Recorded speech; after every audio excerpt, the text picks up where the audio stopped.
engines fire up and ready to help it soar. Flight 370 takes off from Kuala Lumpur. Mayday, mayday, dangerous lithium-ion battery fire. 239 lives and risk situation so dire. Lost contact with this Boeing commercial airplane. Faulty satellite data being the weak link in this chain.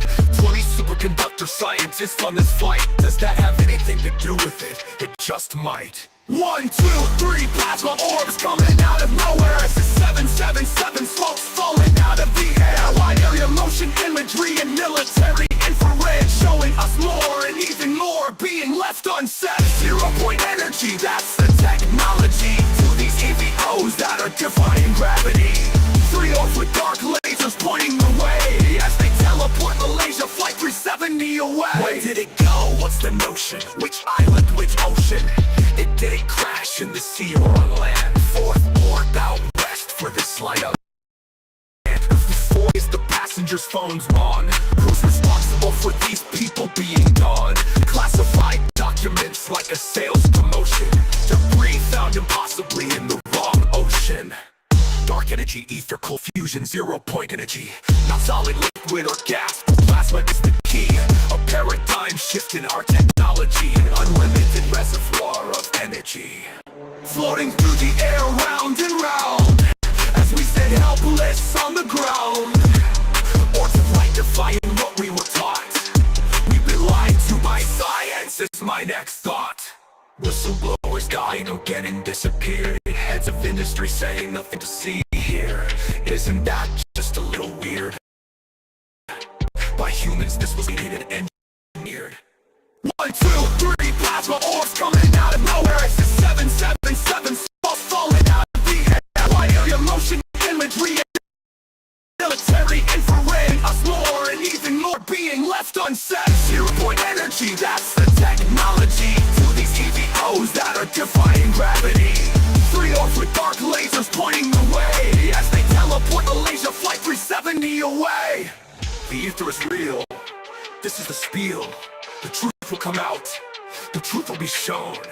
What happened to Flight 370? Around the world it will soon be known.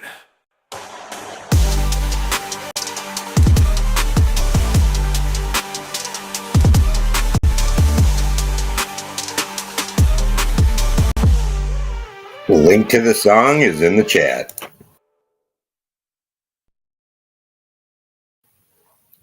Okay, I put the link in the chat, and then we're going to go over real quick, and I'm going to show you what the song was about. Is Ashton Forbes has been doing a lot on 0-point energy and flight MH370. It was a flight that disappeared with some orbs flying around it on a secret military project, it looks like. So he has a lot of good stuff on that. I'm also going to drop in the comments below Ashton's YouTube. So if you want to check him out, it looks like he's on, it says it right there, Monday, Wednesday, Friday, 8 p.m. Eastern Standard Time. And before I get off today, I also dropped Chaz Neal's stuff below because he's the guy I try to support. He's supported me a lot. Hopefully Chaz is able to come on tonight. That'd be real cool. And if not a big deal. Give me 1 second here because we're just going to hop right in today. Okay. And the first thing that we're going to go over is we're going to go over what civilization type 1 is. And that is very key. And it's also very key to what Ashton has talked about and a lot of the 0-point energy type stuff. Okay. I'm going to mute it because it's going to play an ad. So while the ad is playing, we're going to sit here and just chat for a second. So there's a scale that has different types of civilization based on how far along they are on their whole dealio. You have endless supernatural powers. You can hop through the multiverse and bend time to your will. You'd be part of a super advanced version of humanity, a civilization. Yes, please. But how do we get here? Today, we're taking you on a journey to the future to show you how humanity could progress from a Type 0 civilization all the way to a Type 7. Now, before we visit these super advanced civilizations, let's take a second to talk about the scale we measure them on, the Kardashev scale. For starters, you're probably wondering why it's called the Kardashev scale. Well, this scale is the brainchild of Russian astronomer Nikolai Kardashev, who proposed a system for classifying how advanced a civilization is. It's kind of a tricky problem because civilizations change over time. Take weapons, for instance. In the Stone Age, having a really sharp stone made all the difference. But it's hard to measure advancement based on how many sharp stones a society had, because now our weapons are all bombs. Kardashev realized he needed to hit on a metric that's a fundamental characteristic of civilizations. He decided that had to be energy. He classified civilizations by how much energy they're able to harness and use. Now, Kardashev only defined type 1, 2, and 3, but others have since expanded on his definition to add types 4 through 7. Okay, now that you know what the scale represents, let's take you on an epic tour to explore each of these civilizations. Our first stop, naturally, a type 1. But before we set off for a type 1, let's take the pulse on where we are today on our blue marble. Well, type 0. Yeah, despite all the progress we've made as a species, we're living in a civilization that still hasn't reached the first rung of the ladder. Heck, we're still burning dead plants for energy, using just 1/1,000,000th of the energy that the sun splashes on our planet. And we have zero control over natural disasters. If a super volcano erupted tomorrow, we'd all be dead. Now, you're probably wondering, are we really a zero? Has all the progress we've made over the last hundreds of thousands of years meant nothing at all? Well, things aren't that bad. Scientists have crunched the numbers, and what they found is that we're actually at a 0.72. So close. We're at a type 3/4. They estimate that in 100 to 200 years, we'll get to a level 1, but instead of waiting that long, let's take a trip forward in time and see what that feels like. Type 1 civilization. Welcome, you've arrived on a Type 1 Earth. So this is going to be key, this part right here, because the World Futures Society wants us to be a Type 1 civilization, and that is exactly what the Minnesota Futures Commission was all about. And the World Futures Society's Minnesota branch, easiest way to put that.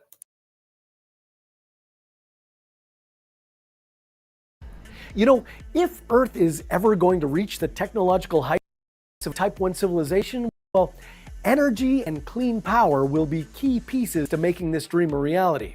Energy is crucial because it underpins technological advancement, economic growth, and environmental sustainability. All the things we need in order for us to become an advanced society. Now, in order to make progress towards these aspirations for the future, we need to focus on finding solutions today, like create cleaner and more efficient electrical systems. One of the innovators leading this effort is a publicly listed company called Hillcrest Energy. They're focused on advanced electrical systems that power up electric vehicles and convert and store renewable energy, both essential pieces to a Type 1 civilization. They do this with a power inverter, a device that converts electricity. Let me explain. Solar panels produce direct current or DC electricity. And things like buildings, our homes, and power grids, well, they need alternating current or AC electricity. So in order to make the electricity produced from the solar panels usable, we need an inverter to convert that electricity into its usable form. That's where Hillcrest comes in. They have this inverter called the Zero voltage switching inverter. Now, other inverters typically lose a lot of energy when converting power, but the zero voltage switching inverter is way different. It's the most efficient inverter available. It can help your electric car go further on a single charge or produce and store more energy from renewable resources. Now, what's even more impressive? Well, Hillcrest was able to build this tech in just 3 years, and now they're in talks with suppliers to take it worldwide. This is great news because the need for electrical is bigger than ever. After all, Earth is racing to decarbonize our current technology. And because of this, the global inverter market is expected to reach 100.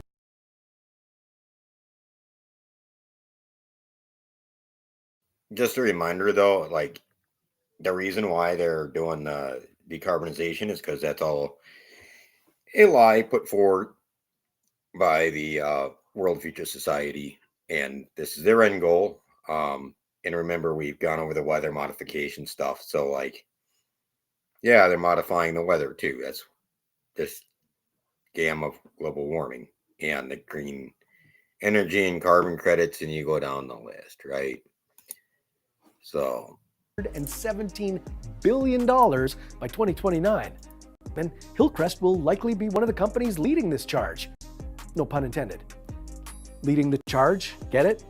Current technology, do you see what I'm doing here? Good thing Hillcrest is leading the charge because we're going to need all the power we can get, both for today and for tomorrow. Speaking of which, what else will a Type 1 civilization need?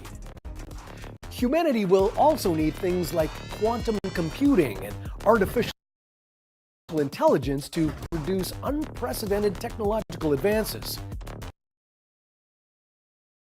The medical breakthroughs we uncover have us living in a world free of cancer. You could have bionic limbs, and your overall lifespan is much longer. Interplanetary travel is also a regular part of life in a Type 1. You might want a vacation on the moon or Mars. we're sounding a little bit familiar, like, I don't know, a Musk or a Jeff Bezos or whoever the Virgin Air guy is, or yeah, that's what's being planned. And those crazy floods, Category 6 hurricanes, and tsunamis of the 21st century, they're a thing of the past. With this new supercharged energy, we'll have the power to reduce a Category 6 hurricane to a Category 2, or make it go away completely.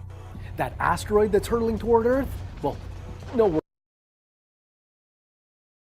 They'll have the ability to manipulate the weather. What did we just say? worries. You just press a button and nuke it. Congratulations, you're no longer in danger of being wiped out by natural disasters. It's safe to say that living in a Type 1 civilization would be life-changing. And that's not all. The way we communicate would be incredibly different. English has now become the unifying means of communication around the world. Global civilization, global citizens. The internet has connected everybody on Earth, and we now have a single global currency for international commerce. And One world currency, CBDC. And you're part of a more tolerant society, guided by science and reason, more unified as a single planet. Globalism, the destruction of nations, the destruction of national identity. Under the guise of tolerance.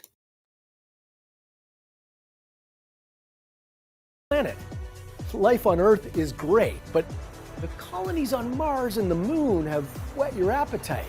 You're itching to explore the rest of the solar system. Well, what's stopping you? You just need a little more energy. Type 2 civilization.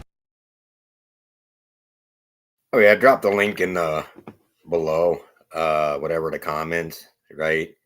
And so you can finish watching that on your own. I'm gonna go over here. So this is the scale that he's talking about, right? So, yeah. 1964 is when it was put out. Whatever. That's the World Future Society, guys. Right? I don't know, like these guys. World Future Study Federation, right? So, I don't know, the executive director for the Future of Consciousness, right? The director of the Wisdom Page, the managing editor of the online Journal of Wisdom and the Future.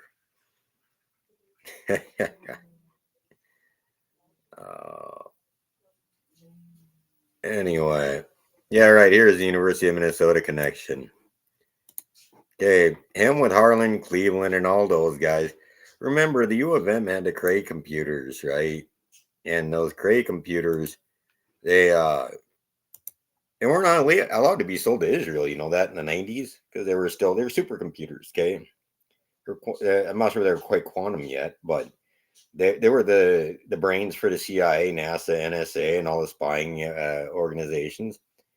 And they started putting these algorithms into their matrix, right? And predicting out 20, 30 years what would happen. They also consulted for companies too, doing the same thing. But they literally, if you look up economic engineering, you look up climate engineering, if you look up currency engineering or social engineering consent. Okay. All of these things are PR type stuff that they use psychologically to engineer society. They have classes on it. They have classes at the U of M on it. Okay. And they use quantum computers to dictate what's going to happen. Again, we've been listening to the One Minnesota series where they tell you that the industrialized age is over and they entered into the electronics age as of 2000. It's a brave new world. And they tell us what they're planning from there and how they're planning on getting there. How are we going to be getting to the civilization type 1?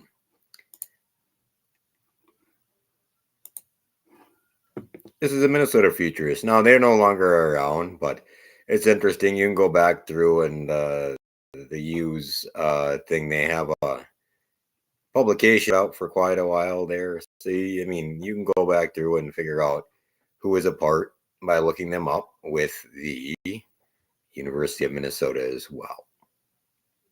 Okay.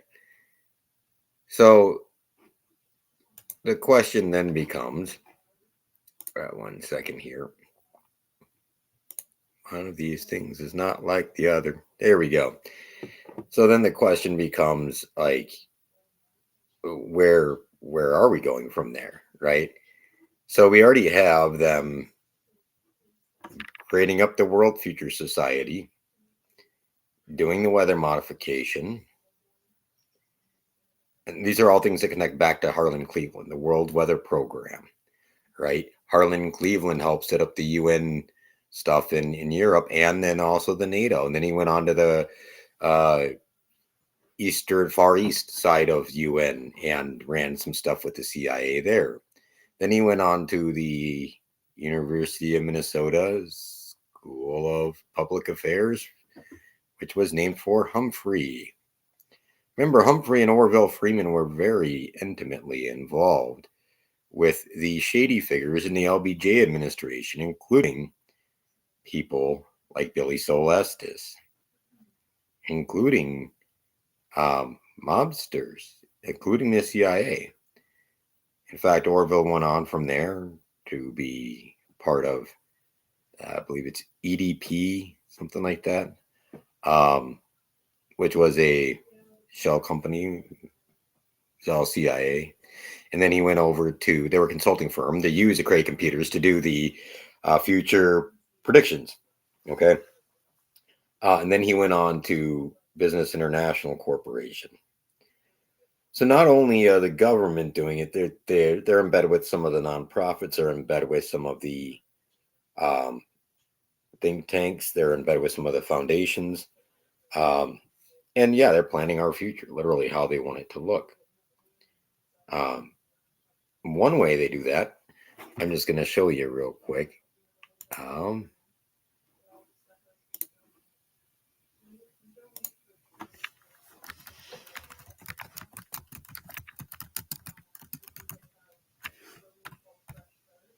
pulling up the Minnesota Council of Nonprofits because I want you guys to see this. Okay. So I'm going to put myself back down a little bit. Do, do, do, do, do, do, do. Whoa. Okay. Looks like we're doing this one. So here you go. The Council of Nonprofits. What we're going to do is we're just going to scroll through real quick their membership list. Okay. And we're going to go to nonprofit, associate, foundation member. And on the news portion that I did at 5, showed something that is very, very interesting. Because there's somebody that is their main lobbyist. And we'll get to that in just a minute here. So I just wanted to scroll through real slow here. There's over 2,000 of these. Okay. And the thing of it is, though, is a lot of these get real interesting when you realize that they also have lobbyists. Some of these also have political action committees. So a nonprofit gets money a lot of times from the government and then turns around and uses that money to influence the... Yes. And the big people in here are very influential at the One Minnesota conference. Okay, I'm going to scroll a little bit faster now.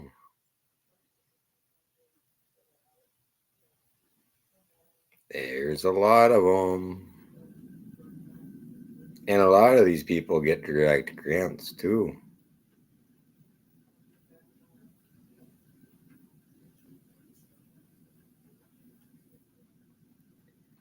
So let's just go down to New Way. I'm just going to show you something real quick here. Oh, I guess they're no longer on here, huh?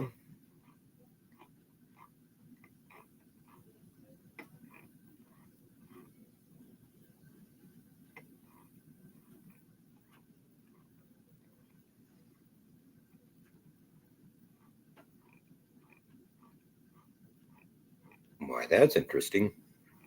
New Way is registered as a nonprofit, though, in Minnesota.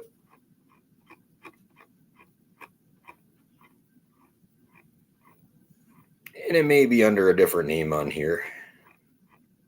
I'll search here in a second. But yeah, so you see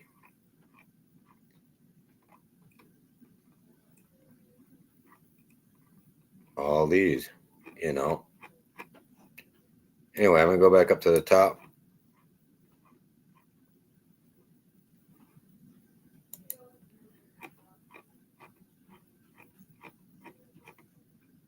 Yeah, they don't have New Way listed on there. They did, I thought, earlier, but I might be wrong. So here's the allies, right? See, these are also some of the vendors that these guys use, though. Right? The Nonprofits Insurance Alliance.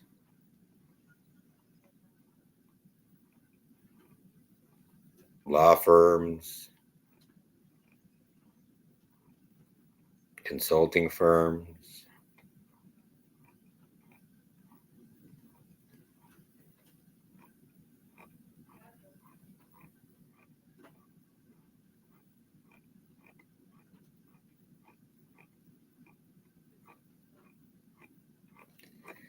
So there's a lot of people with money or skin in the game here.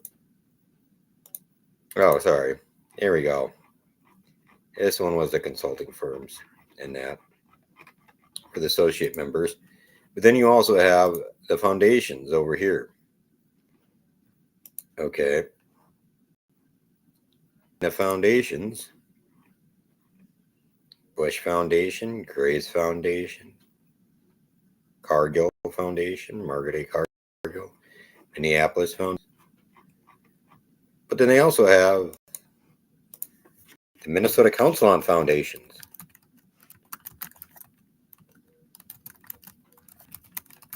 And we're going to go over there real quick.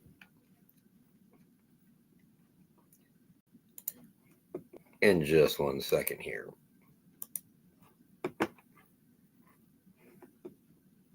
Because first we're going to go over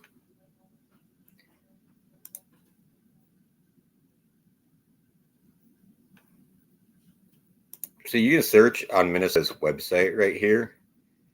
The lobbyists, okay, like 180 degrees. It's one of the ones we saw on that list. So, and there's quite a few. I mean, if I do 500 per page, there's still, I mean, tons and tons and tons. You have all these unions and like teachers unions and all these, there's a lot of different people that lobby the state. Okay, now these people are paid to go be buddy and sometimes take out to dinner, whatever, your congressman, right? And then you also have some of them that have political action committees. So you can go look these lists up on your own. But I'm also going to include down below in the comments section a place for you to be able to go look these things up. So there's the lobbying entities. This one is the PACs.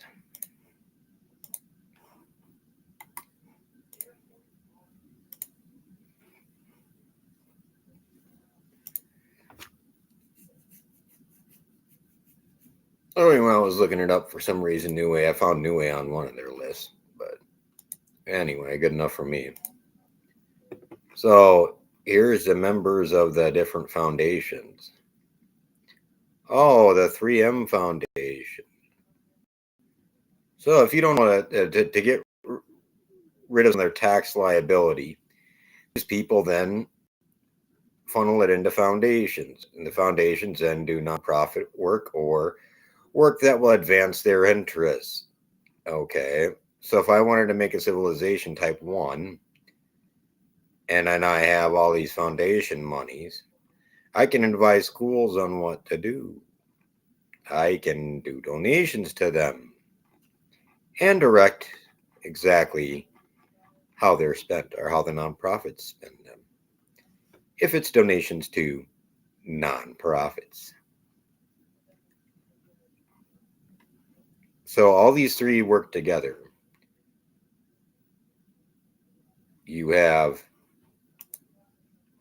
the foundations, you have the nonprofits, you have the law firms that represent them, and then you have the lobbyists, and you go down the list.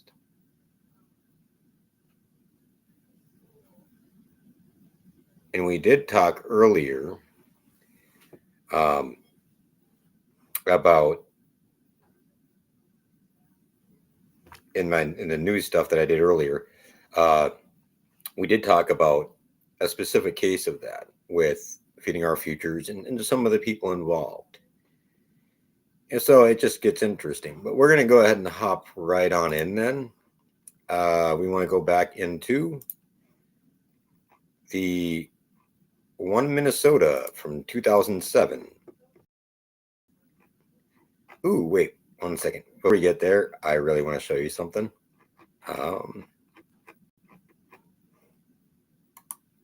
Which is from 2024. Okay.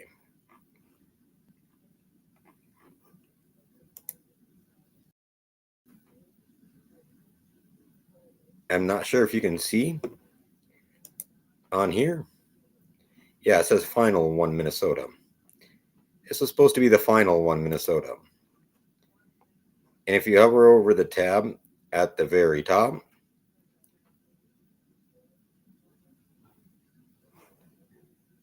on this page, it says 2015. I'm not sure if you can see that right there, but it's showing 2015. So it's not on the main page there. It's at the top. Anyway, we're going to go back over here and we're going to hop right on in. Oh yeah, and on here they have the 2020 conference. So 2020 was the one in Minnesota was planned long before Mr. Walls. Okay, we did changing demographics. We did the 3 parts there. Changing the role of the state legislature. I believe that's the one that we're at. I'm just going to see where we land on that.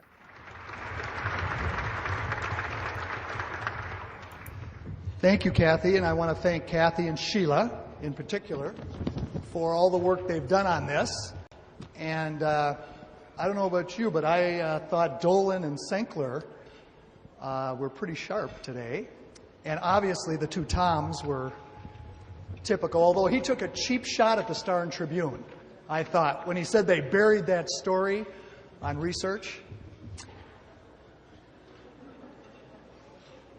He actually is red now. He thought maybe he shouldn't have done that.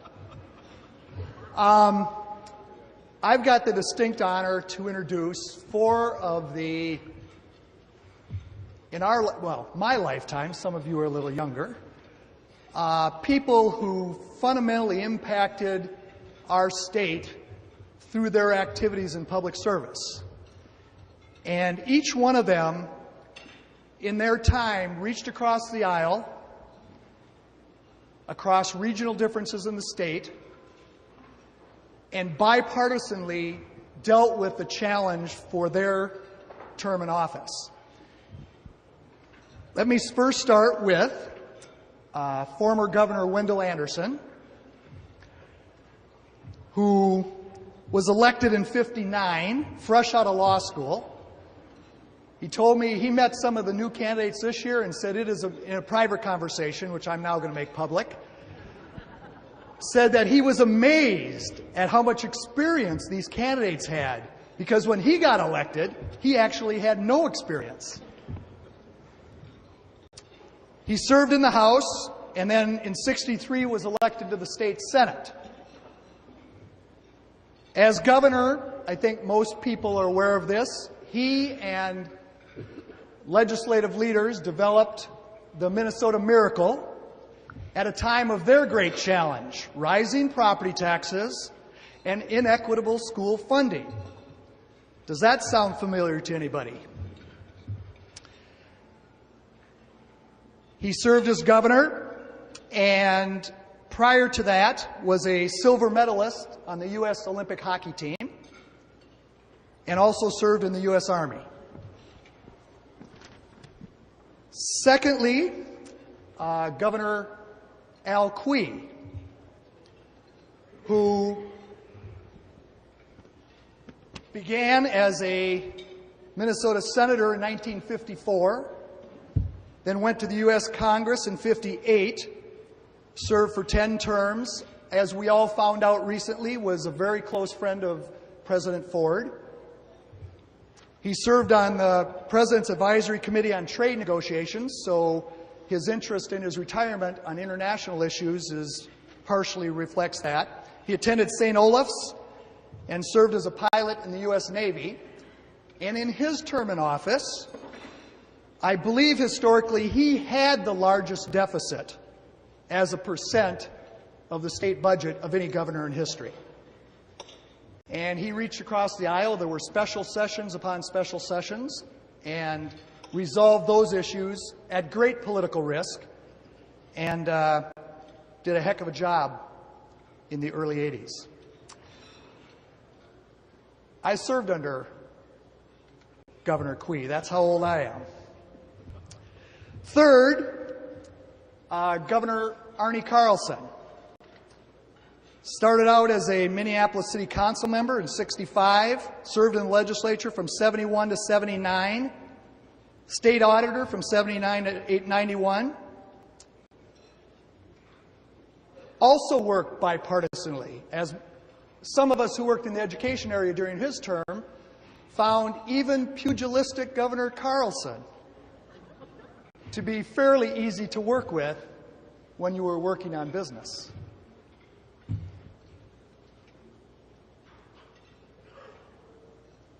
In his time, he brought his, I think everybody recognizes, fiscal sanity to the state in terms of transparency of the budget and being honest with the citizens about how much money there was and how much needs to be socked away. And I think in history he will be viewed as probably the most fiscally sound governor, other than obviously the previous two. Well, Anderson was known as Spendy Windy. Governor Carlson just retired as a business executive for RiverSource Funds. And then finally, Martin Sabo, Olaf Sabo, who served as Speaker of the House in the 1971, I believe, he was elected Speaker. He was elected at age 22 to the House of Representatives from South Minneapolis. He went to Congress in '78, served in both the minority and the majority, as he had in the State House, both the minority and the majority. And he was chair of the Budget Committee in 1992 when they balanced the federal budget for the first time in many, many generations. And he did that across the aisle.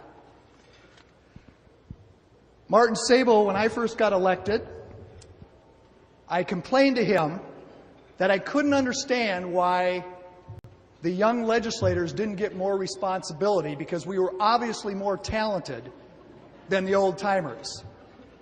He smiled and he said, "The longer you're here, Larry, the more you will appreciate seniority."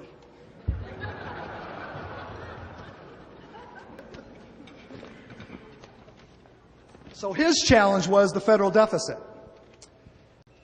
Then finally, the moderator is going to be Professor Jacobs, whose challenge was he had to sit next to me at dinner last night.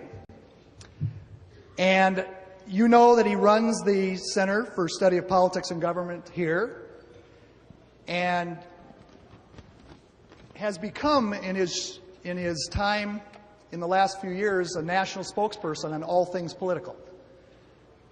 I think they're done with their salads, and they're all going to join us. And I know the panel is supposed to be about the changing role of state legislatures.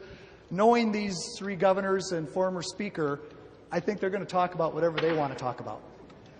Welcome.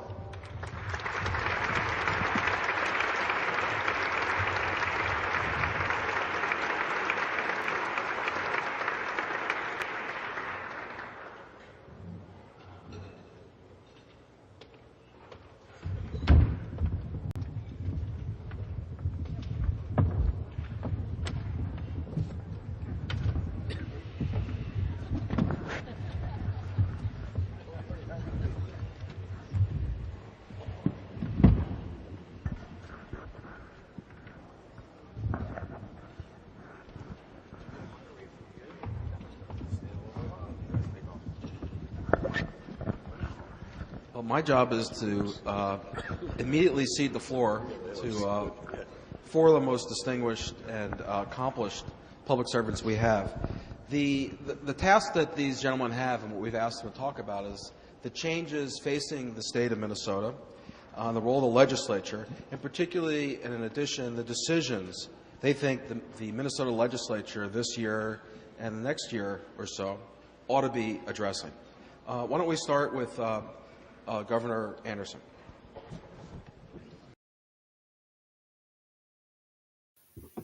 I'm just going to pause it for a second, because you noticed that, like, I don't know, in their introduction, they said that one of them actually had balanced the budget here in Minnesota. Concepts.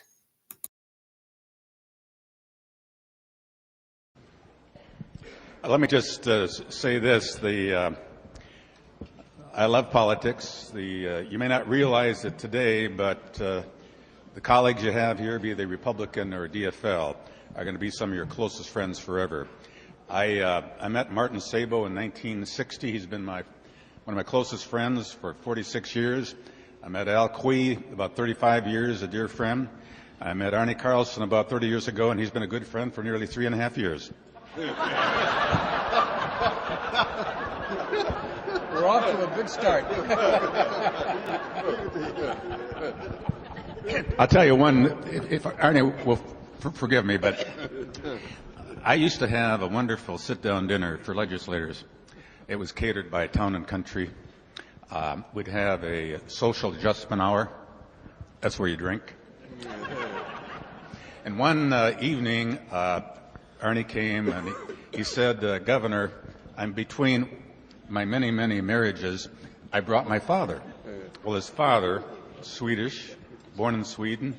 I had him sit next to me and I fussed over him and it was a wonderful time. Arnie told me recently in 74, he's telling his dad he might run for statewide office. Well, I hope you don't run against my dear friend Wendy. I'm done. Governor Quie, do you want to add to that opening? Well, I'm going to go on subject and tell you a story. When I was a young boy, my job was to go out and get the cattle to bring in for milking, and they would graze in the far end of the pasture about 3/4 of a mile away. We had a good big cattle dog and a little terrier. So when we get out there and could see the cattle, it was a great cattle dog. He'd bring them on, and when a cow wouldn't do what he wanted, the dog would nip at the heels of the cow. The terrier then would get excited and nip at the heels of the cattle dog. And then when they get so bad that the cattle dog couldn't stand it anymore, he'd turn and he'd attack back at the terrier, and the cows would go out and do what they wanted to do. And it reminds me of a legislative body. And the ones in the majority, you know, they're the ones that have the responsibility to herd this whole thing along, and the ones in the minority, and except for you new members, you all had experience in both ways probably. And then there's so much of the nipping at the heels of the ones who are trying to get the job done. So one of the parts getting anything done is how you get along with each other. And you noticed that part of the results of this last election was the fact that the legislature wasn't getting along with the governor, and people were talking about that a great deal. So I just want to talk about that subject first, and that is the first thing you do is you talk with each other. And the second one is that you do something together that you both enjoy. Now, I've seen what happened already with the Coalition on Early Childhood Education. Across the aisle, people talking together. Or when we just about had a constitutional crisis in Congress over the appointment of federal judges, across the aisle, people got together and started talking with each other. So that's important. But that is not enough. There's something also mystical that can happen. And it happens in every legislator's career. When something happened, you're able to accomplish something together. But let me go back to a study a long time ago called The Robber's Den by Dr. Sharif. And there they tried to understand that relationship with people, and it was easy to get people to be at odds with each other. Then they'd try having athletic games and everything like that, bring them together, and they couldn't. But one day the truck broke down to the camp where they were doing this, and everybody went to find out what happened to the truck, which had the food supplies. And to the amazement of those doing the research, people had come together. So then they said, well, let's do this again. So they break apart and then try all the normal ways. And then this time they broke the water pipe that came into it because it was sort of a desert area in Oklahoma. And again, that same thing happened, just like we saw at 9/11. Now, there's some things in this state that are as serious as 9/11. And one of them is education. Isn't it wonderful that we have a better education system than any other state of the union? 38% of our children in fourth grade I just want to add, not anymore. This was in 2007. Read proficiently. Amazing that we aren't doing anything better than that. You have before you now the issues that are brought out there. Bear this in mind in education. The ones who have the most interest in the child, or should have, is the mother, the father, and the teacher. Those four: a child, a mother, a father, and a teacher. And every child hungers even to know their biological parents, even if they don't have them. Wow, they used to actually talk about this stuff, guys. Can we bear that in mind so that the system through the third grade involves the parents sufficiently so that the kids can achieve? In Ready for K, we talk about ready for kindergarten. Are they ready to begin the learning that occurs in the fourth grade? That is the greatest crime we're committing. So what we see in Minneapolis, kids who are a minority are seeking someplace other than the public school in order that they can achieve. So how do you do this as a legislator? The first thing you do is to go where the people are, not invite them to come in and testify to you, because that's uncomfortable for them. Go where you aren't comfortable. Go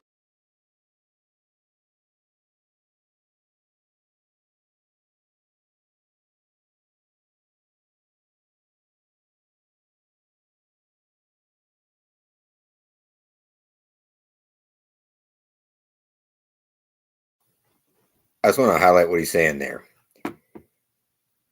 This is something politicians often get wrong. And again, with the lobbyists and everything else, politicians don't go to where their people are other than for elections. They just don't. Here and there, they go to their special interest groups and their buddies that agree with them. I mean, very rarely do they actually come and actually talk to people, or like come visit the local cities and actually talk to them. Here and there they do, but usually it's a lobbyist doing stuff for them. And politicians need to get back to that. to North Minneapolis. And secondly, when there are issues that divide you, and there are in the legislative body, do this. Do not invite one person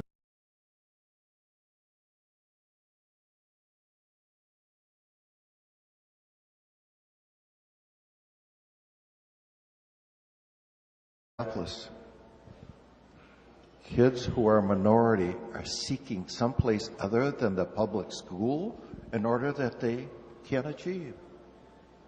So how do you do this as a legislator? The first thing you do is to go where the people are, not invite them to come in and testify to you, because that's uncomfortable for them. Go where you aren't comfortable. Go to North Minneapolis.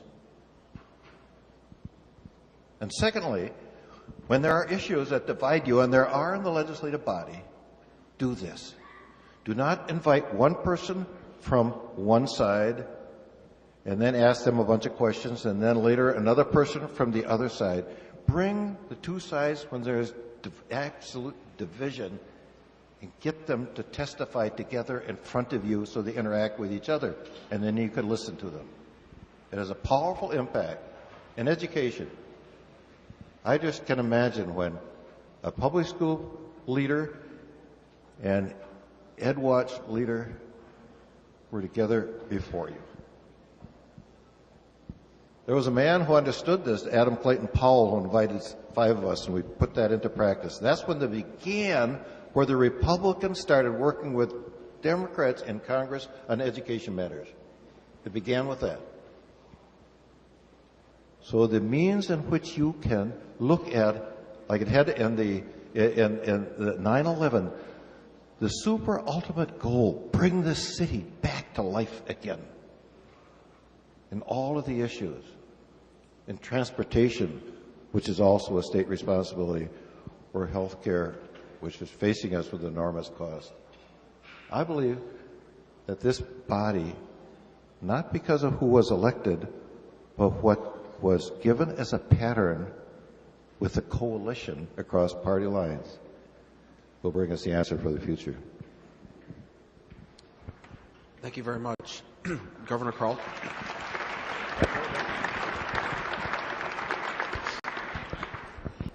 Thank you very much. First of all, I want to commend you and your leadership for putting together this program. It means a great deal. One of the speakers has already touched upon it, and that is trying to develop a chemistry as legislators, getting to know each other. And on that basis, it's much more easy to resolve differences of opinion. Now, we nationally are going through a period of what I refer to as happy talk. And we're going to have this big, massive national love-in. I pray to God it does not occur. We're really at our best when we have a healthy amount of tension, disagreement, and a real commitment to public policy. That's what a legislative session is about. Each of us had our problems with the legislature. And as years go on, we want to pretend it was one great honeymoon. Oh, it wasn't. Absolutely not. I have long pleaded with Wendell Anderson to offer my apologies for calling him so many different things during his reign. Because once you sit in the chair, you realize how unwarranted so many of the comments are. But that's all part of it. But I think what you're doing here today is, in a sense, starting to replace a function that was performed by the State Planning Agency. And I think the demise of that agency was one of the most unwise decisions made. Because thoughtful societies plan their future. As I look at this session, and after meeting with the governor,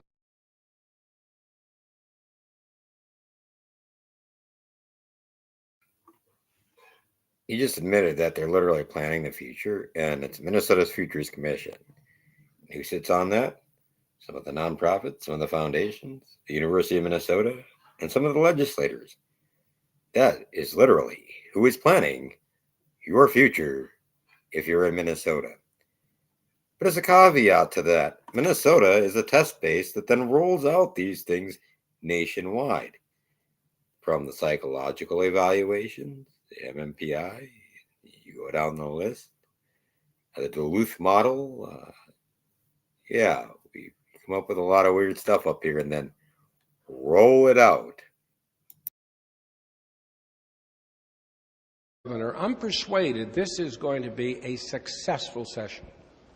I think you're going to resolve your differences on financing higher and lower education. I think you're going to resolve your differences over a whole variety of issues ranging from environment, energy, etc. I think your one large contentious issue is going to be transportation. I think there's some very basic disagreements that will occur, and that may or may not be resolvable.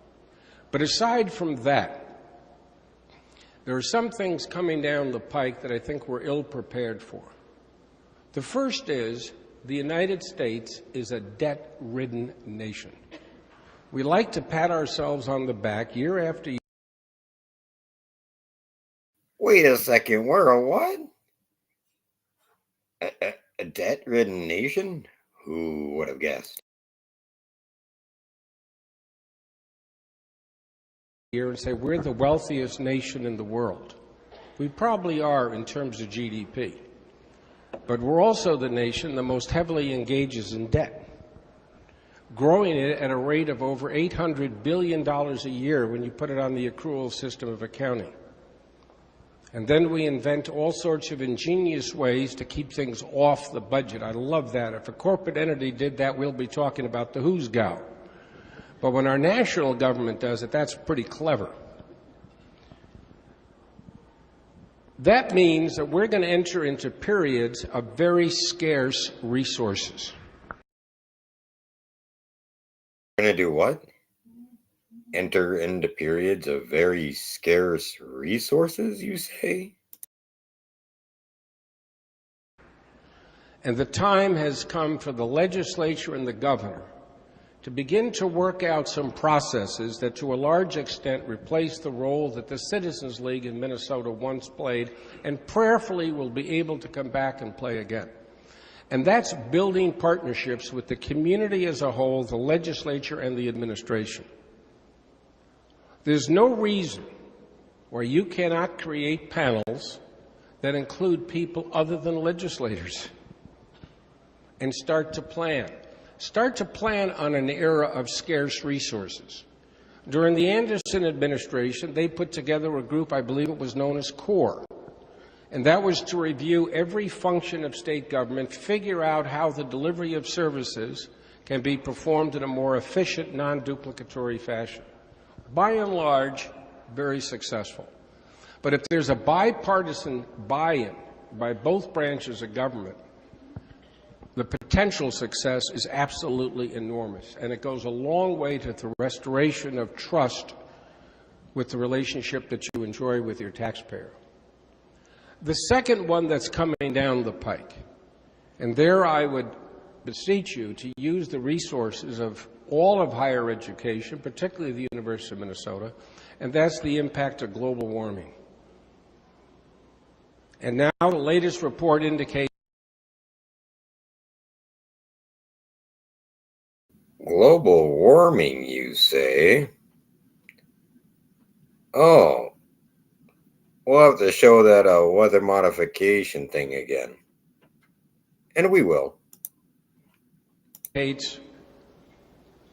Devastating climatic changes as early as this year. And it's easy for us to sit in Minnesota and say, well, the drought's over in Australia, or too bad Tennessee got clobbered, and what an unfortunate place good old Colorado is. But the reality is our time will come. And suppose we have a drought that was much worse than the one about 15 years ago. You're going to be besieged with all sorts of requests for air conditioning, etc. You have a whole system that's unprepared for climatic changes. You've already taken some very progressive research steps in terms of understanding energy alternatives, but that's still not reflected in our tax system. So a lot of work remains to be done on how do you go through the early stages of preparing global warming and ultimately trying to build partnerships with the national government, and you may even be successful in persuading the White House that it is a reality. You're a little slow catching on. The third is to start to take a look at your own processes. Start to take a look at your own budget. There's always been a quid pro quo, and I think we're just as guilty, I know I am, of going along so that the governor does not touch a legislative budget and the legislature by and large tries not to touch a governor's budget. Well, it's a quid pro quo that should be removed. The truth is the rise of partisan staff on a legislative level and a gubernatorial level inevitably results in more and more warfare and less reliance on individual research and understanding by legislators themselves. And the time has come to create a neutral resource staff, which was common 30, 40 years ago, young law students working their way through, performing research in a nonpartisan way, and keeping all the partisan activity in your personal relationship with your party campaign committee, etc. But it ought not to be inside the Capitol, and I would say the same thing for the governor's staff as well. Because if you start to realize that your most important function is quality public service and quality public policy, if that's what you set out to do, you will by and large succeed. But I have no doubt that the agenda that you have laid on the table for this session, I think it's going to be successful. I think it's going to be well met. I'm very concerned about some of the outside forces that will have an enormous impact. You're unprepared for hikes in interest rates, which are absolutely inevitable. You're unprepared for the sliding dollar, which is, I think, also absolutely inevitable. And it's going to impact us. We're not an island. We're not divorced from national trends. And there's limits onto what it is that you can do. But I would certainly request that that be done. But I would place emphasis on the process of engaging the private sector. I mean that in the broadest sense of the word, not just the financial, but the broadest sense of community participation, bringing in the natural leadership of the state, if you will, working with the political system, and starting to plan who we are, where we are, what kind of government do we want, how do we define our quality of life, etc. My last pitch relates to the University of Minnesota, and that is its governance system needs to be reviewed. I say that not in criticism. I say that because I love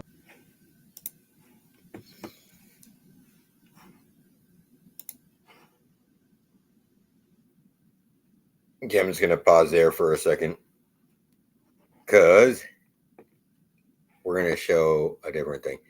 So the University of Minnesota is talking about their governance structure, right? I'm just going to show one of the little ways that they've been influencing things. The University of Minnesota put on this whole One Minnesota conference.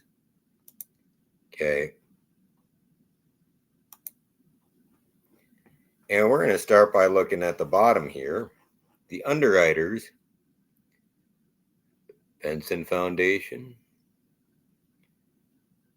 UP, I'm not sure who they are. We know who 3M is.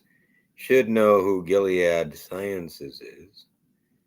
And then the AVR, right? It's the CIDRAP. Okay. What is that?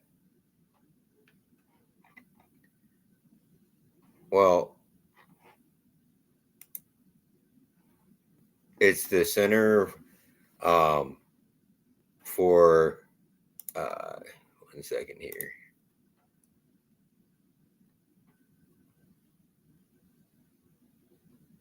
Center for Infectious Disease, something or other. Yeah, Center for Infectious Disease Research and Policy. Okay, Mark T. Ostrom was the guy who sort of originally pushed it.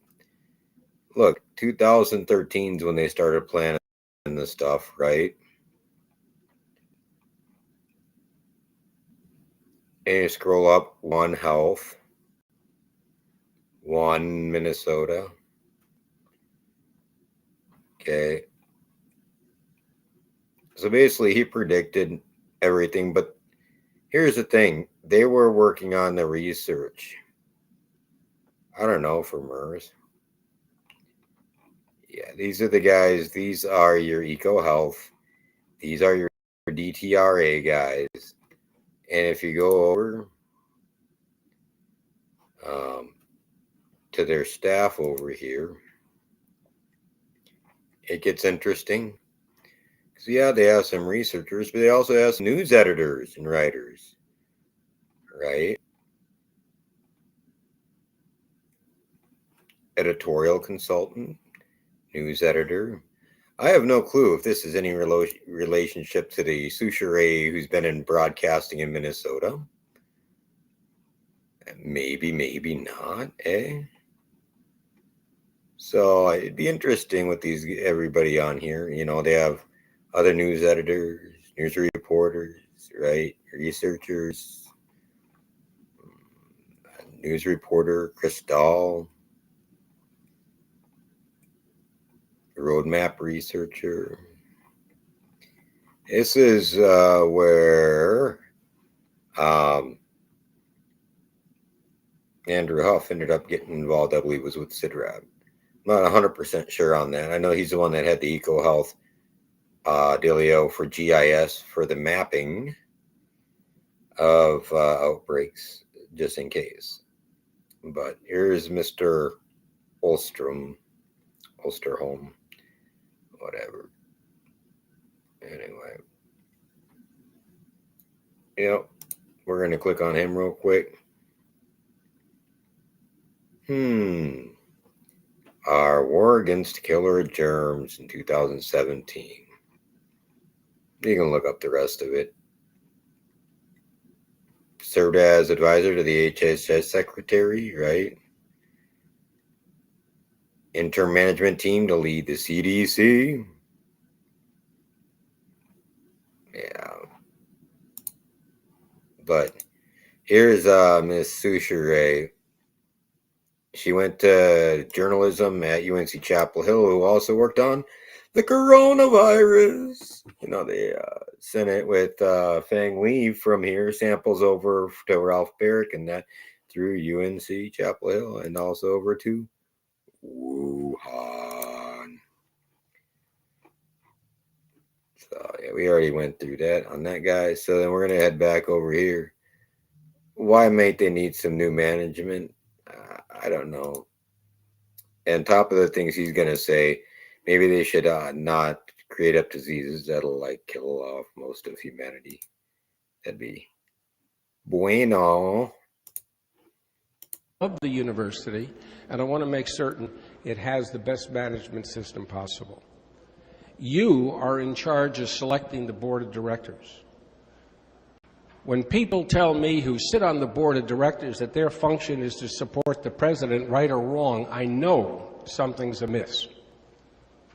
The function of a board of directors is to represent the shareholders, which is the taxpayer of this state. And there's a natural leadership in this state. When I see that people like Win Wallen and Walter Mondale are not on the board of directors, not on the board of regents, then I say we're not picking our best and our brightest.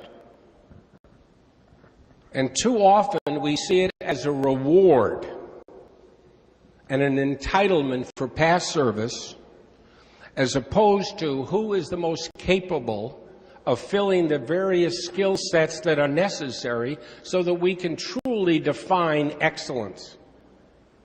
Because global competition is a reality, and if the research and the strength of that research is not here and doesn't translate into jobs here, there will be no Medtronic tomorrow. It will be somewhere else. And we see the outsourcing. Medtronic's real big up here, and they're real big into the post-humanism stuff. Same thing with Mayo Clinic. So when you hear places like that, just saying transhumanism. Okay. And the impact that that has already. And the same thing goes with the search for presidents. The media loves everything to be open except their personnel affairs. It's true. Read the article about the sale of the Star Tribune, and it's so convoluted I haven't got a clue who owns it. And nor do they. You're right. But my point is this. If you're going to compete with other state institutions, if you're going to compete with Harvard University and Caltech, etc., and they run around seeking excellence in a private way and get it, your hands are strapped behind your back when everything you do is public. Do you honestly think the capable person that you want is going to publicly throw his hat in the ring, jeopardize his current employment in order to seek an opportunity to be interviewed? No.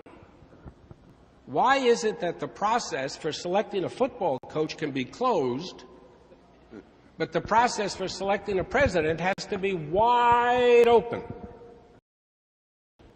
No, we want our end results. Bob Brunix will be retiring in the next several years. It's a given, and you've got to prepare the processes for replacement, and that is, how do you compete with the best and the brightest if you don't have the same processes available to you?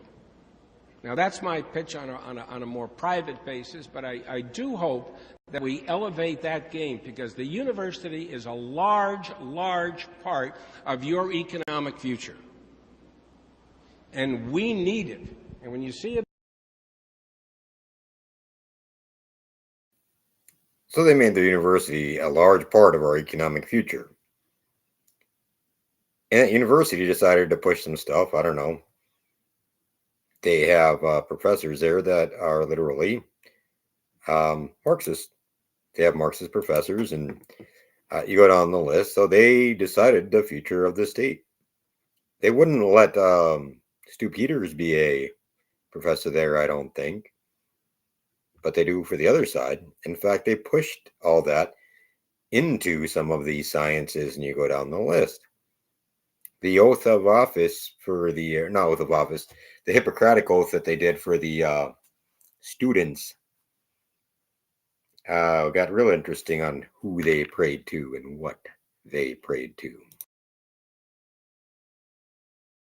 A decline in the research dollar, that means there's going to be a decline in our capacity to perform well in the future.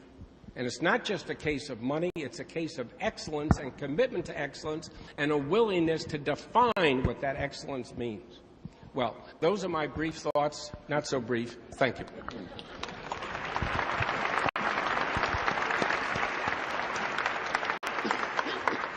Congressman and former Minnesota Speaker, Marty Sabo. Thank you, Larry, and good to be with all of you. Let me make some random comments. I haven't heard really anything I disagreed with so far. And Arnie, let me also second that I can't believe you repealed the Department of Planning. And I don't know when it happened. But Wendy and I were part of a panel yesterday that did a taping of the background of Minnesota Miracle in '71. All the essential work that was done at that point to get it done came out of the Department of Planning. And the creation of the Department of Housing, later all the work came out of the Department of Planning. They were the group looking forward. And I'm always reminded of Henry Ford. He had two theories. One, that people who worked for him should be able to buy his product. And we're getting away from that in our country. And the second was he didn't want a planned society, but he wanted a planning society. And there is always a difference. I think the thought that somehow one devises the perfect plan is sort of scary. On the other hand, one wants the thinking process to go on. And that is absolutely crucial for state government. And I'm glad to see you're having this forum. Things don't change. We used to do that 30 years ago, and it was run by me. We also ran some retreats for members away, on the, not bicameral basis, but on a House side. We went up to St. John's a couple of times for a day and a half and let members visit. There was division. We were in the majority. Our caucus was for it. The Republican caucus split 50-50. Half thought it was the greatest idea they'd heard of, the other half wouldn't come. And the people who came, I think, found it very useful. Let me say, I spent 18 years in the legislature, 28 years in the Congress. I would not change a minute of the time I spent in the legislature, any of the time in Washington.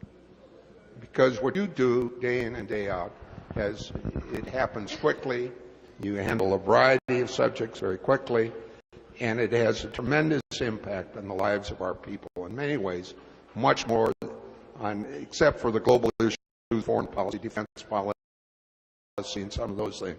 Development of programs, your role is so much. And when you think of it, the states are really the center of our governmental system in this country, in both, I think, a theoretical and practical way. In a theoretical way, the federal government is a creature of the states. I suppose in reality, more states were created by the federal government than the states that originally created the federal government. But that's how the federal government came about. It was because of agreement between 13 states to create it. But then you are also the focal point. You are also the creature or the creator of local government in this country, whether it's cities, counties, school districts. They're your creature. And one of the great strengths of this country is that 50 states do it differently. It's sort of interesting to be sort of away from Minnesota and watch other states. You watch Washington, in our case, Maryland, Virginia, where county government is the total focus of their government. They have every school district is a county school district. We have, 350, I think, left today. Used to be 450. You're structured very differently, but you're the ones who are ultimately responsible for how well local government functions in this state and in this country. Get along, and I agree with Arnie. What you need is vigorous debate and vigorous, but I always think that sometimes the biggest division in politics are not ideological, but whether the people who come with a sense of some values are pragmatists who are willing to put their ideas to a test of accommodation and compromise. And the folks who are willing to do that are the ones who ultimately have the impact on how we govern ourselves.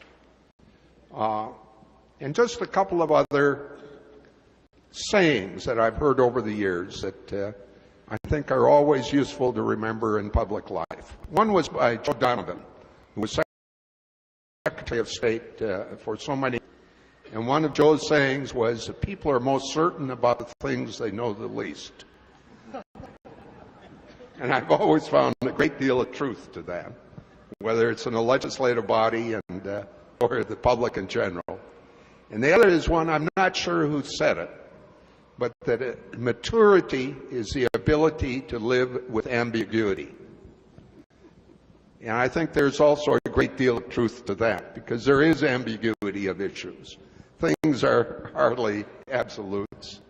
And for the legislative leadership, I think that is always important to remember, and particularly for the members who are rank and file. One of the problems that leadership will have is that rank and file expect absolutes at times when the reality of leadership requires ambiguity.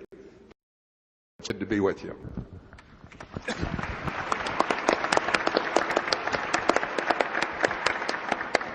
If I first might comment on the University of Minnesota, I'm a product of the University of Minnesota.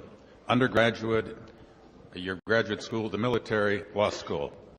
My tuition at the University of Minnesota was $27 a quarter. I know it was 1950, but $27 was not a lot of money. Any Minnesotan could get a university education then.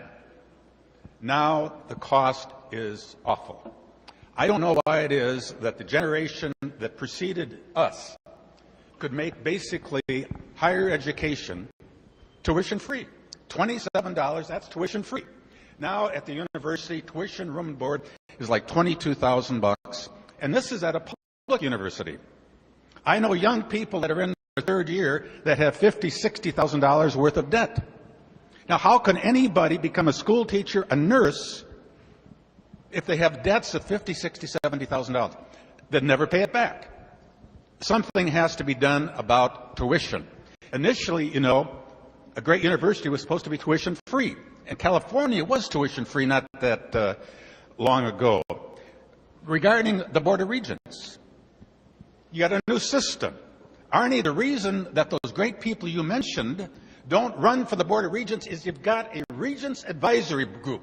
Okay? You go there. Your name is on the paper. You don't make it through. It's embarrassing. That's why they don't get involved. I'm the only person who served on the Board of Regents who went through the old process and the new process. The old process, I lived in the 6th District. I went around, they're more fortunately than Republicans, the DFLers. They all agreed to support me. You caucused. I was elected to the Board of Regents. If I didn't get the support, I wouldn't have announced for it. Now it's all over with. My recollection is, well, the former CEO of Medtronic, a friend of mine, didn't pass muster. He's already contributed over $15 million to the University of Minnesota, but we can't get him on the Board of Regents. So let me, I grew up on the east side of St. Paul, product of public schools. There are 1,000 students at Johnson High School, grades 10, 11, and 12. No minorities. Not a single parent came from a single family, single parent home. Not a single person, student, owned a car. We did not have a playground or a pool. There's something else we didn't have. We didn't have crime. There might have been sin, but I wouldn't have known it.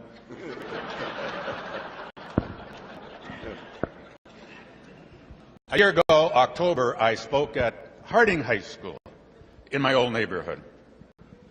Sat down with the principal. She said, a third of our students are Asian, a third are black. The blacks, half born in the United States, half from Africa, East Africa, and then a mixture. Almost every single student there comes from a single-parent home. Almost everyone gets subsidized lunch. I gave my presentation. I'm walking out into the hall, and a fight breaks out. And what amazed me, no one was surprised, no one was excited, because it was so common. Now, two things. Over on the east side of St. Paul, in the old Johnson High School,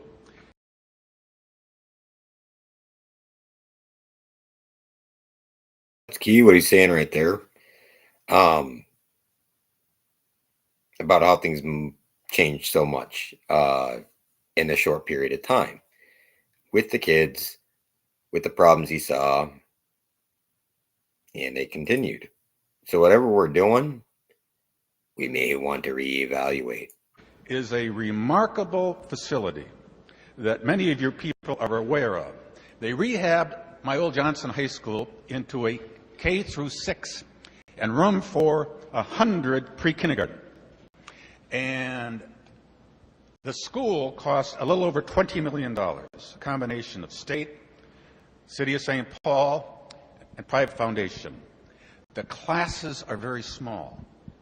They have babysitting for infants, for toddlers, etc., etc. When school ends, these young people, there's a YMCA, $7 million, attached physically to the grade school. So when they leave at 2 or 3 o'clock, they go into the YMCA, there's tutoring, there's babysitting. It's magnificent. You need one in North Minneapolis. You need one in South Minneapolis, and you need 10 in Detroit. It's wonderful. Wait, so they knew the problems and had a solution? That wouldn't make money. It should be a role model. It's amazing. My grandson is 7 and my granddaughter is 9. They go to public schools in the western suburbs. It's spectacular. 20 students to a class, not over 40 as it was at Harding. Magnificent physical plant. Last November, Orono passed a school bond issue, so they didn't have to lay off any teachers. It just breaks my heart to think that we're sending children to school, as Al pointed out. In Minnesota, my statistic tells me that 27% of all the people in our public schools in Minnesota, 27% in the 3rd grade, are not reading well enough to put them on a track to go to high school. That's a lot higher. And we've dumped a lot more money into education. The national average is like 33. Well, that's scandalous. I mean, if you can't read, there's no hope. And we have to do something about getting people to read. I think there has to be an emphasis on pre-kindergarten, and you've got to do something about tuition. We ought to be able to at least do as well as our grandparents and our parents did for us. Thank you.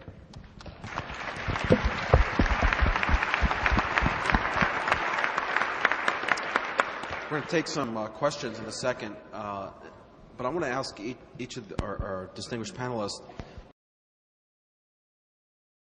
I'm going to pause it right there. Administration and overhead is exactly why the cost has gone up, okay?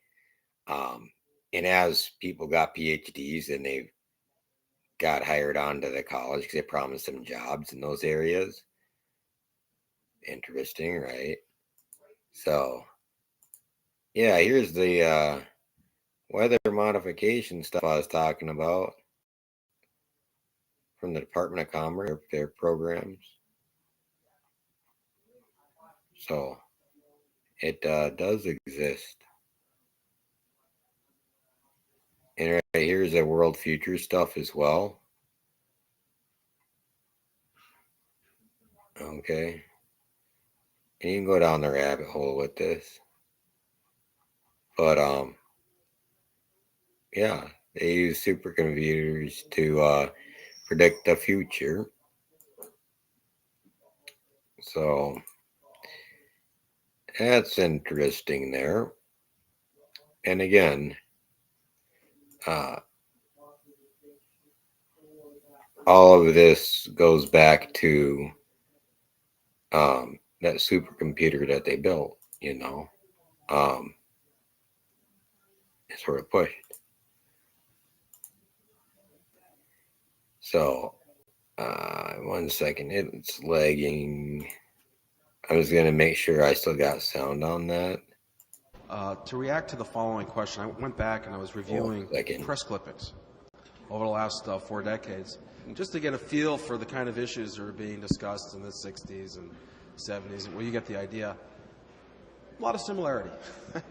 Every one of these governors and leaders faced the challenge of constrained resources and a sense of enormous need. There were enormous conflicts, special sessions, fights of all different sorts, the full range. And I'm wondering, how is it that you resolve those conflicts? What would be the 1 or 2 things that you would suggest to legislators here on how you resolve the real conflicts and differences that exist? I can just say this, that I thought one of the most useful things I did as governor, I invited every legislator and spouse to a wonderful sit-down dinner at the governor's residence, catered by Town and Country.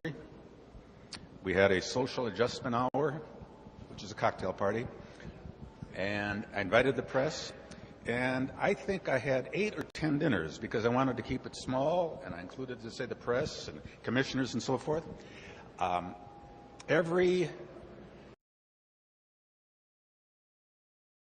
just going to pause it right there. Walz wouldn't let that happen where he sits down with people and talks and then has the press there. I don't think that would ever happen. So these are the groups that they came up with that year too. We're going to be about done with the audio, I think, for today, and then we'll catch up with them. I'll let this guy finish and then we'll catch up. But this right here was the legislative working groups, including the 2020 conference. And you can see who is on that.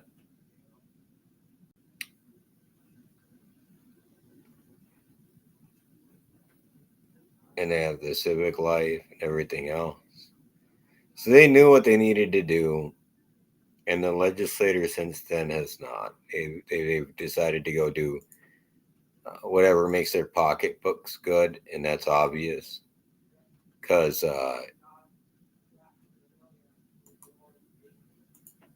they decided to go off in left field. Bunch of money laundering, and that's all they care about.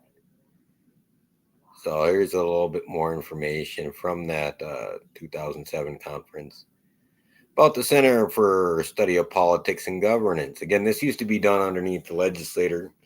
They'd already given quite a bit of power over to the Minnesota Futures Commission. But these now, it's done by these guys, right? So, they came up with the one in Minnesota, their Horizons.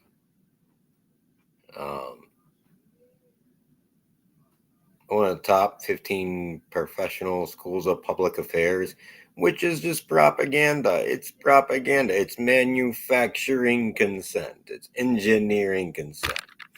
Eddie Bernays, the father of propaganda. Okay. And then guess who else goes to public affairs school?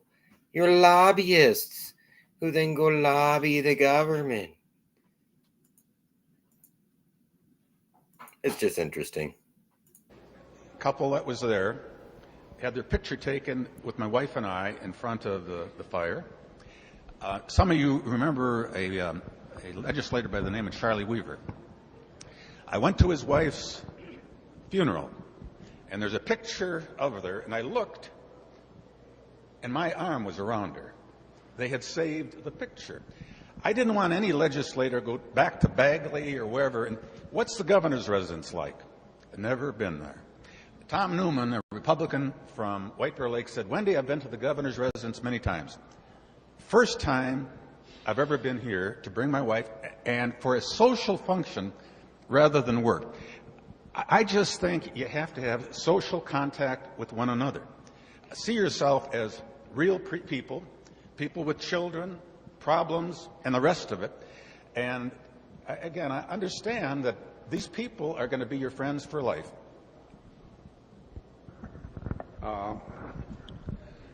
And how you deal with the...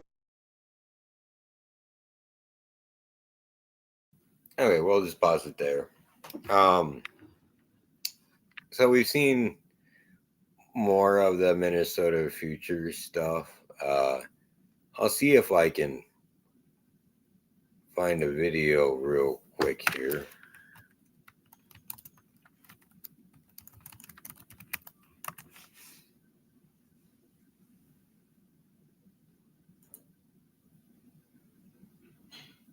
Oh, yeah, MIT says we're going to collapse by 2040. Oh, yeah, here. So these guys put out a video.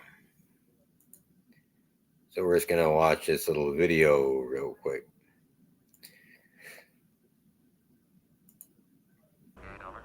We as a species are now embarking on a evolution probably as important as the first amphibians that crawled out on the oceans to the land. We humans are now crawling out from the planet to the oceans of space. Be a dreamer. Paint pictures of multiple possible futures and realities in your mind. It begins with this moment. This chance to make the future know your name. The key point is that it's about trust. With trust, you'll be able to move mountains in today's world. We are good and decent and merciful. We're going to figure this out. What we need to do as a species is to learn to become a multi-world species and safeguard our future as humanity. Help us to build a stronger world future society and a brighter future together.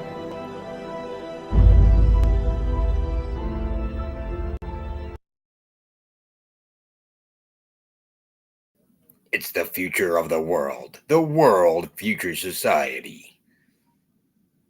RoboCop not included. Ask Elon Musk for verification.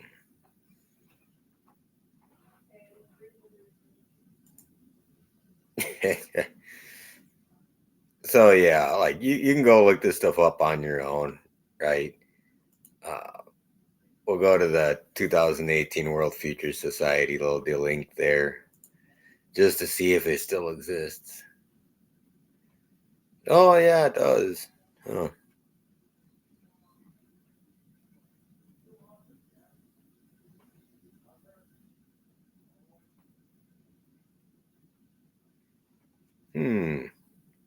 Interesting.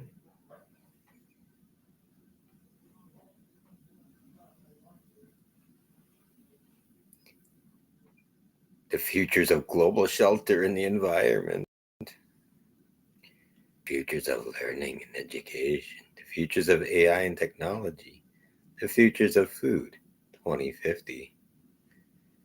From elders to new generations.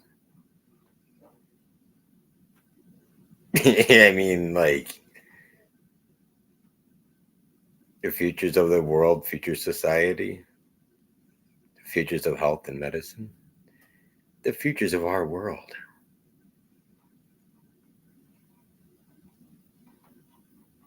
I mean, like, if you really still think that this is all an accident, folks, I got some stuff to sell you.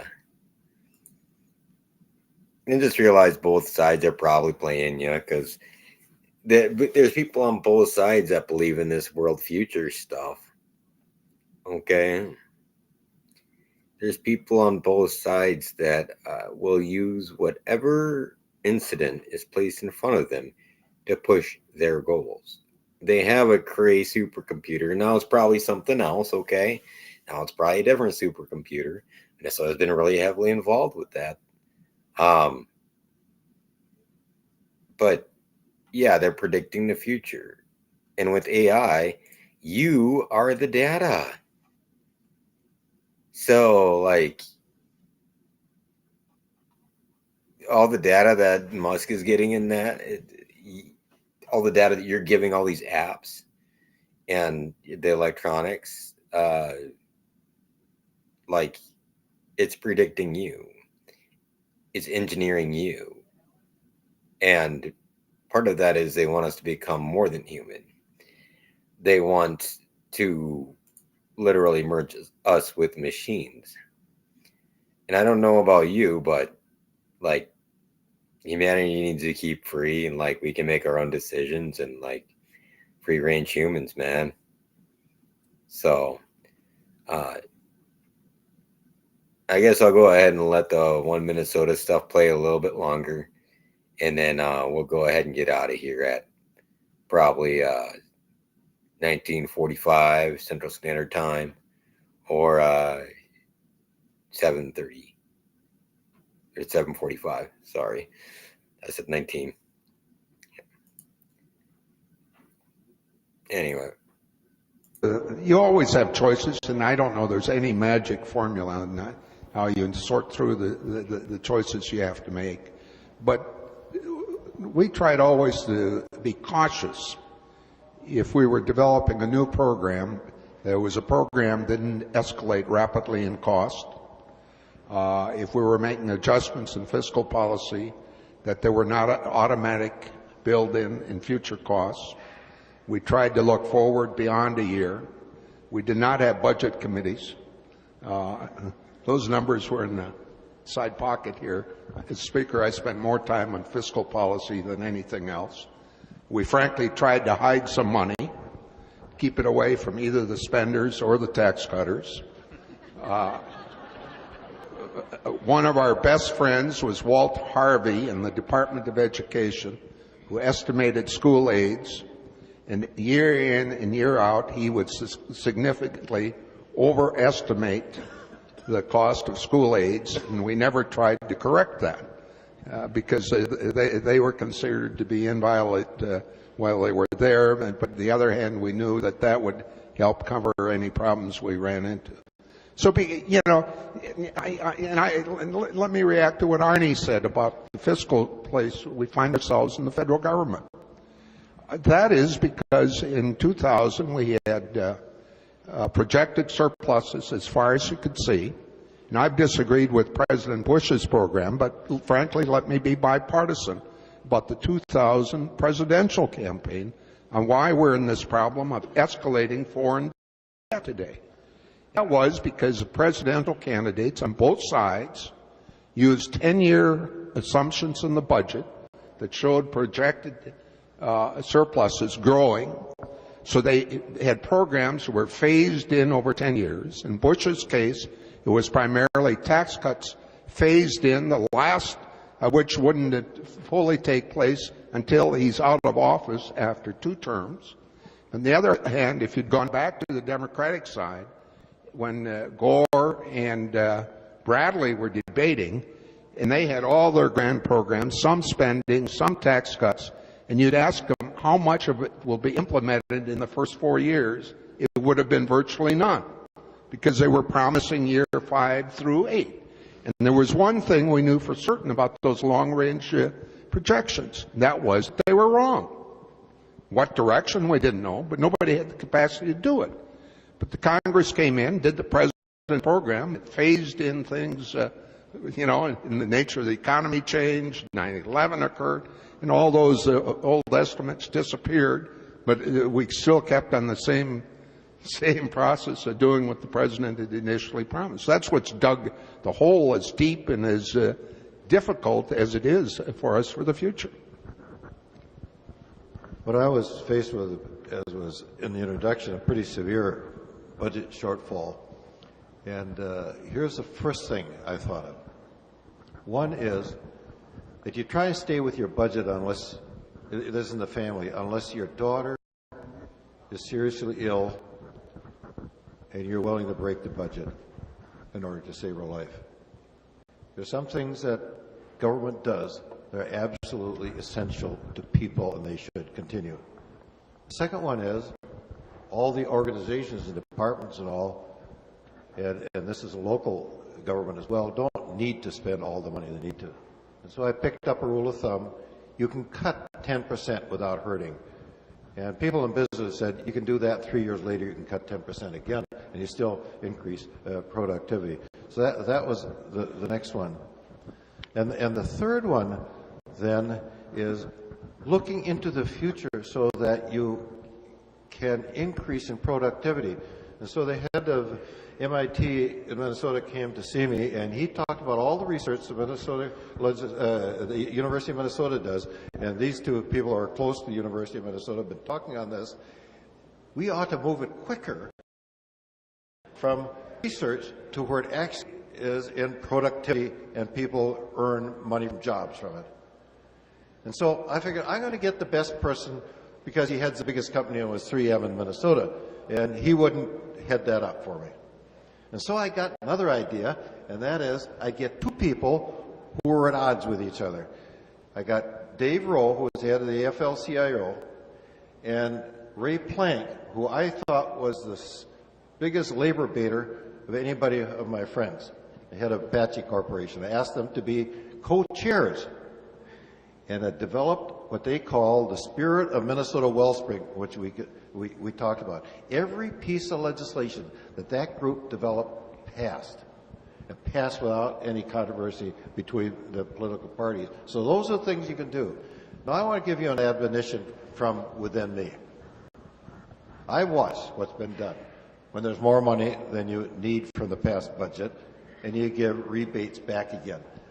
You know, I see nothing wrong with that if you're willing later to increase taxes because you don't have enough money. See, this is what I was faced with. I was a Republican, didn't want to ever increase taxes, but in order to save programs that are essential to people, I increased taxes, and it was necessary to do it. So now I watch what you're talking about. You're trying to be a nanny to local governments and the universities. Yes, there's feelings that Governor and look at all these Andersons we got. Governor Anderson said, but don't save the university from themselves setting tuition. They made that decision a long time ago. We decided to provide scholarships to students, and universities have to recoup that. And so they want the scholarships, the federal scholarships, to come, and then they recoup it. So you can't go back to the $27 tuition. And the second part of it is, don't try and bail out local governments. I agree with Mayor Coleman. You're going to put a lid on property taxes or give a rebate for 15%, as some people have suggested. Listen, work on things that are important for the future, that will develop in the future, rather than the Band-Aid in order to do two things that I'll be saying this. It may have a temporary help, but mostly, to me, is playing politics so you'll look good in the next election.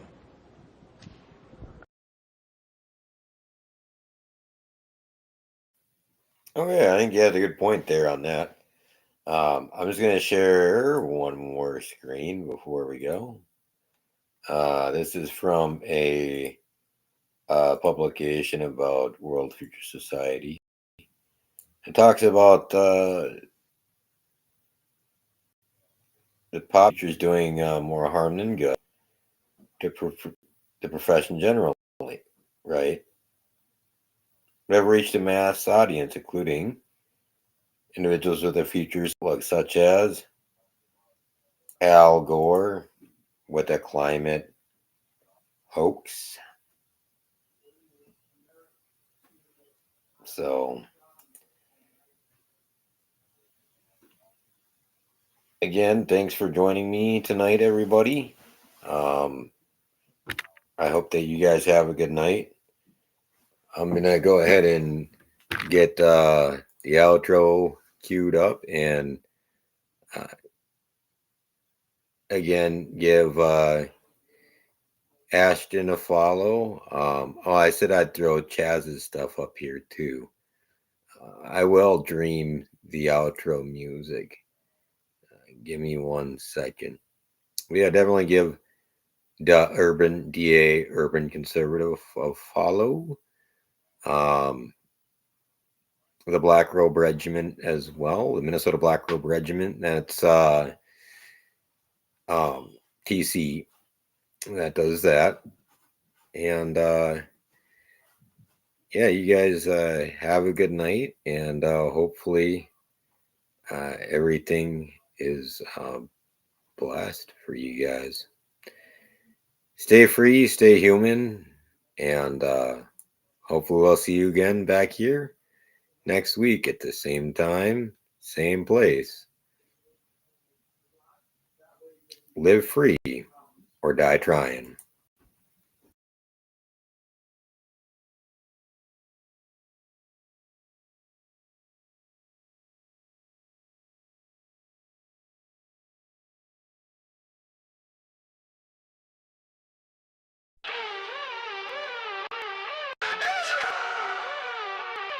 Engine fire, weapon ready to help it soar. Flight 3 takes off from Kapor. Mayday, dangerous lithium ion battery fire. 239 lives and risk situation so dire. All contact of this flight data being the weak link in this chain. 20 superconductor scientists on this flight. Does that have anything to do with it? It just might. 1, 2, 3 coming out. Nowhere, it's a 777 wide area motion, imagery and military infrared showing us more and even more being left unsaid. Zero energy, that's the technology. The EVOs that are defying gravity. Free off with dark lasers pointing the way as they teleport a laser flight 370 away. Where did it go? What's the notion? Which island? Which ocean? Did it crash in the sea or on land? Fourth port out west. For the of hand of the 4 passengers' phones were who's responsible for these people being gone. Classified documents like a sales promotion. Debris found impossibly in the ocean. Dark energy, point energy. Not solid, liquid, or gas. Plasma is the key. A paradigm shift in our technology. Unlimited reservoir of energy floating through the air round and round as we stay helpless on the ground. Orphan defying what we were taught. It's science. This mind is gut. Whistleblowers dying again and disappear. Industry saying nothing to see. Isn't that just a little? By humans this was created and engineered. 1, 2, 3 plasma orbs coming out of nowhere. It's a 777 sloth falling out of the air. Wide area motion imagery and military infrared showing us more and even more being left unsaid. Zero energy, that's the technology. To these EVOs that are defying gravity. 3 orbiters pointing the way. They teleport Malaysia flight 370 away. The ether is real. This is the spiel. The truth will come out, the truth will be shown. What happened to Flight 370? Around the world it will soon be known.